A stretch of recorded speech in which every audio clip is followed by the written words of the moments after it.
इसमें देखो वाल और ये भीनमाल का माल, वाल और माल दोनों साउंड मैच हो रहा है ना, साउंड मैच। तो इसे ये याद रहेगा, भीनमाल के उत्खननकर्ता कौन है, अग्रवाल। वाल और माल ऐसे करके साउंड मैच करके इसको आप याद करेंगे।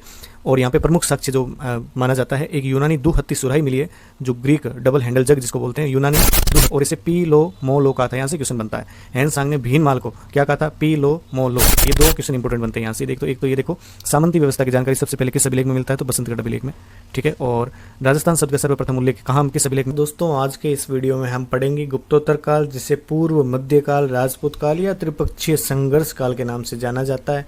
इस वीडियो में हम जानेंगे राजस्थान में गुप्तोत्तर काल के दौरान कौन कौन से स्थल प्रमुख रहे, खुदाई में क्या क्या साक्ष्य मिले, और भीनमाल, बसंतगढ़ अभिलेख जैसी ऐतिहासिक जगहों का क्या महत्व है। तो चलिए शुरू करते हैं गुप्त काल के बाद का राजस्थान का इतिहास। हमारे राजस्थान प्राचीन राजस्थान सीरीज की ये 9वीं वीडियो है। इसमें हम देखेंगे गुप्तोत्तर काल। लास्ट वीडियो में हमने गुप्त काल पढ़ा था। तो चलिए शुरू करते हैं गुप्तोत्तर काल। गुप्तोत्तर काल का अर्थ क्या होता है, देखो, गुप्त काल के बाद का समय। गुप्तोत्तर काल का मतलब होता है गुप्त काल के बाद का समय। ठीक है, इसे पूर्व मध्यकाल भी कहते हैं, इसे राजपूत काल भी कहते हैं, और इसे त्रिपक्षीय संघर्ष काल भी कहते हैं। गुप्तोत्तर काल का एक ही प्रमुख केंद्र मिलता है, भीनमाल, जालोर। राजस्थान के जालोर जिले में स्थित है भीनमाल। ठीक है, ये आपको पता ही होगा।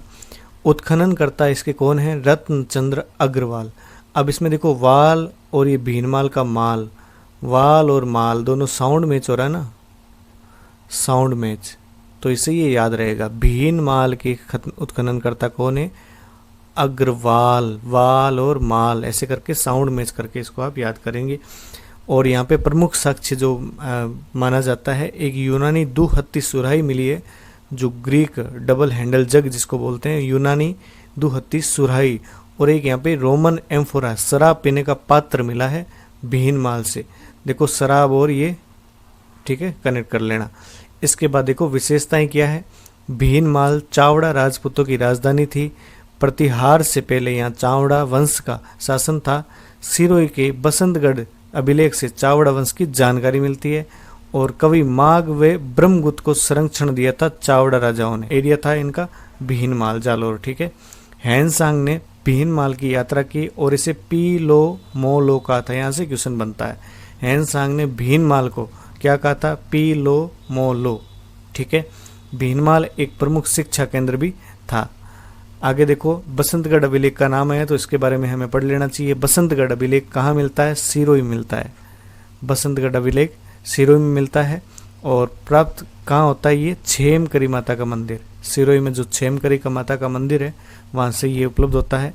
और चावड़ा राजा वरमलात के समय रज्जिल आबू का सामंत हुआ करता था। आबू सिरोही का सामंत हुआ करता था, रज्जिल चावड़ा राजा वरमलात के समय। ठीक है, ये अभिलेख सामंती व्यवस्था की जानकारी देता है। और पहली बार राजस्थान शब्द का उल्लेख इस अभिलेख में हुआ था, राजस्थान द्वितीय, इस प्रकार से इसका नाम उल्लेखित पहली बार सबसे पहले बसंतगढ़ अभिलेख में ही मिलता है। ये दो क्वेश्चन इंपॉर्टेंट बनते हैं यहाँ से। देख तो एक तो ये देखो, सामंती व्यवस्था की जानकारी सबसे पहले किस अभिलेख में मिलता है, तो बसंतगढ़ अभिलेख में।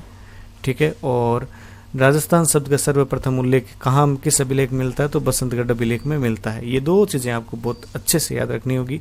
भूमि के रूप में राजस्थान शब्द का सर्वप्रथम प्रयोग कर्नल जेम्स टोड ने किया था। भूमि के रूप में कर्नल जेम्स टोड ने सर्वप्रथम राजस्थान का नाम लिया। और अभिलेखों में राजस्थान का नाम सबसे पहले बसंतगढ़ अभिलेख सिरोही में मिलता है। और अन्य महत्वपूर्ण तथ्य देखो, कवि माघ द्वारा रचित प्रसिद्ध ग्रंथ है शिशुपाल वध। ये ध्यान रखना, ये भी प्रश्न पूछा जाता है। माघ में आप माँ को हाईलाइट करो, माँ को, और माँ से ये शिशु और माँ। ठीक है, ये इंटरकनेक्ट हो जाएगा, शिशु और माँ।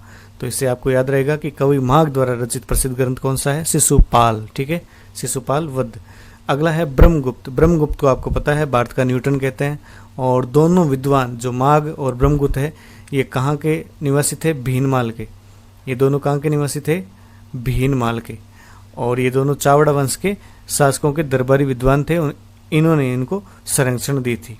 ठीक है, इसके कोई क्वेश्चन थे नहीं तो मैंने इसके लिए नहीं, बाकी इसके क्वेश्चन संभावित बनते ही हैं। मुझे मिले नहीं होंगे, ऐसे हो सकता है।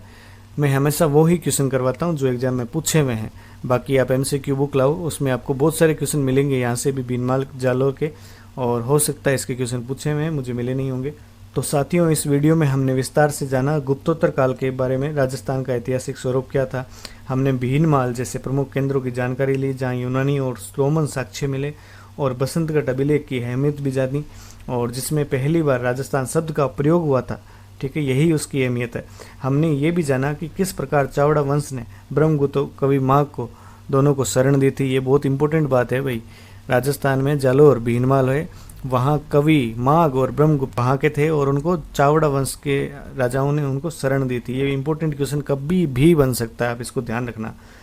और अगर ये आपको वीडियो पसंद आया, उपयोगी लगा हो, तो इसको लाइक करें, दोस्तों के साथ शेयर करें, और ऐसे ही एग्जाम ओरिएंटेड वीडियो के लिए निमोनिक जी के चैनल को सब्सक्राइब जरूर करें। मिलते हैं अगले वीडियो में। धन्यवाद।